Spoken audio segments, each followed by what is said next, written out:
Now you have to decide which curve type you want to use to build your panel out of. However, any of these curves will work. Now, because I have some really sharp corners here and maybe some tight wavy areas, I might want to choose a Bezier curve. But again, any of these will work. Now, as I build my curve, I might want to activate the mesh constraint feature or the background constraint, just so that I know that my vertices of the curve that I'm creating will adhere to the shell UV mesh and maintain a 2D planar construction. So I'm going to get started here. I just want to make sure that handle constraint is on. That's one of the little caveats when you're building curves and you want to constrain it to a background. So here we go. I'll just start here. And again, we need to go in a counterclockwise direction. And I want to make sure that I don't get too close to the edges because you might find that your panels or your curves will go astray and won't adhere to the UV map of the shoe.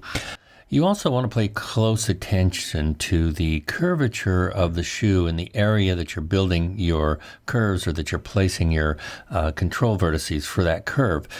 Because the greater the degree of curvature of the shoe, the closer you'll need to place your control vertices on that curve, just so that the spans between the vertices don't sink beneath the surface of the shoe contours.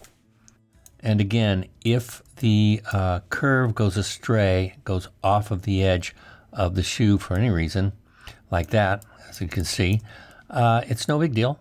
You just grab the control vertice there and just bring it on back onto the UV map. Now I'm going to go ahead and pause the video for now and return just as soon as I'm nearly done with the curve.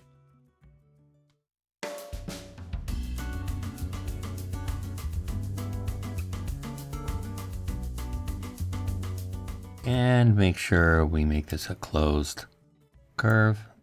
And there we go.